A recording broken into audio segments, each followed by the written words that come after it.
Hello friends, doing something a little different today. You may notice that I am not in my usual recording space.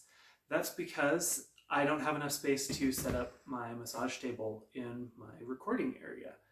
So I have taken over my father's living room so that I can actually set up a table and show you how I do a Reiki session.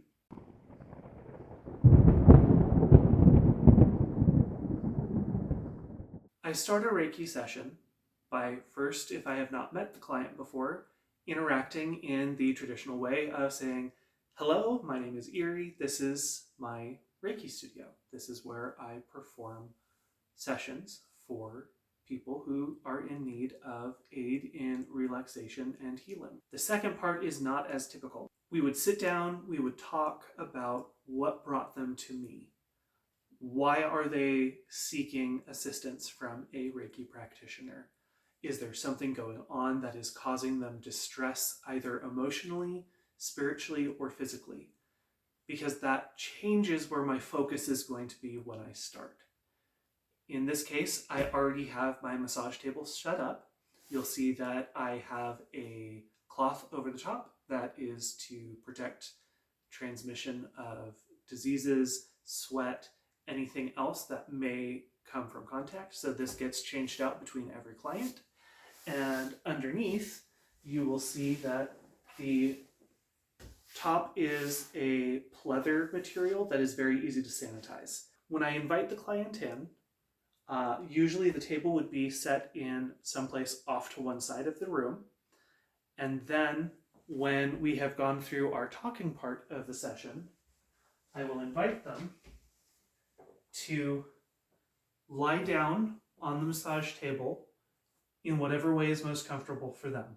For some people, we start with them lying face down with their face in the headrest. That's why the cloth covers the headrest as well. Some people are more comfortable being on their back to begin with. Since I don't have an actual client for this, today for my assistant, I have a dragon. As I have stated in some previous videos, you can do Reiki by proxy. It is usually easiest if the thing you are using as proxy has an approximately same shape as a human being. In this case, we have a head, we have two arms, we have two legs, and we have a torso. So I would have them lie down, and I would start by activating the flow of Reiki. And then I just start by moving across their body without touching them yet. While touch is not strictly necessary for Reiki, many practitioners find it easier. When you find something that feels out of alignment, you just place your hands there. You allow the energy to come through you to the client. One of the other techniques that is very common is called boson scanning. That's where you aren't using your hands at all, you're only using your eyes. Often they show diagrams with cones of light coming out of the practitioner's eyes. I have not witnessed that myself, but I have felt when people are looking at me using this technique. When I am practicing Reiki, I tend to feel very warm, like there's a lot of heat, a lot of energy moving, which makes sense. Reiki is a form of energy. Once we have found what is wrong, or what first appears to be wrong, we just start working our way across the body. Usually I work in a circle where I will either start both feet, then up to the knees, the hips. Naturally, you always want to maintain appropriate boundaries with your clients. If they're uncomfortable with physical touch, you just project it through your palms to them. If they are someone where it would be appropriate to have a closer physical touch, there are still certain regions I just don't cross. Anything that would be considered a sexualized area of the body, I do not touch physically. So normally I stop at the knee. Anything below the knee, if they are comfortable with it, is fair game. Torso can be tricky depending on the person. So typically I leave torso alone. Most people are okay with some light touching on the head or the arms.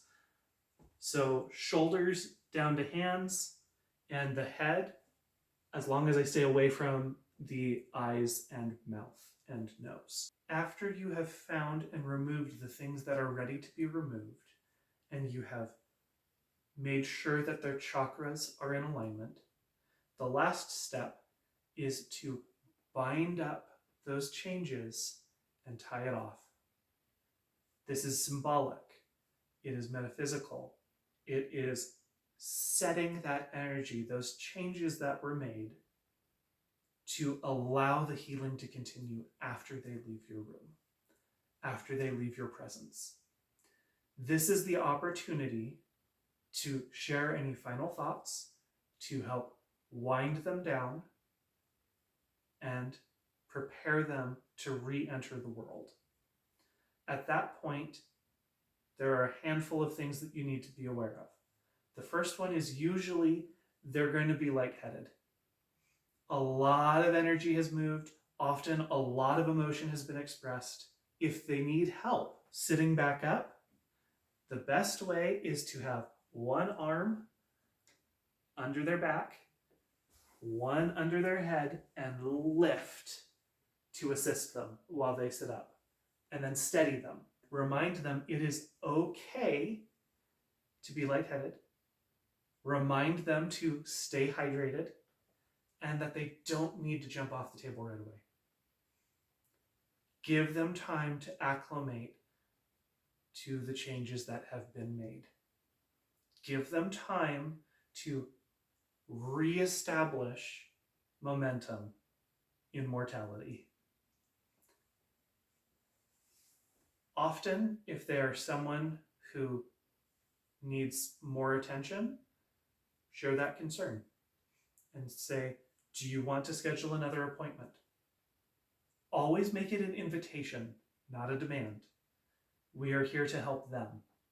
Yes, they are paying the bills, but they are also in need of a skill that we possess. Therefore, make it an invitation. Would you like to schedule another appointment? If not, you know my number. You know how to get back in touch with me. I hope today you have seen a little bit of how a Reiki session works and would be comfortable going to get one. Just a word of caution, just like barbers, you need to trust them. If you get any feeling that that is not the right person for you, it's okay to cancel your appointment and find a different Reiki practitioner. There is nothing wrong with that. Until next time, walk in the light. Bye.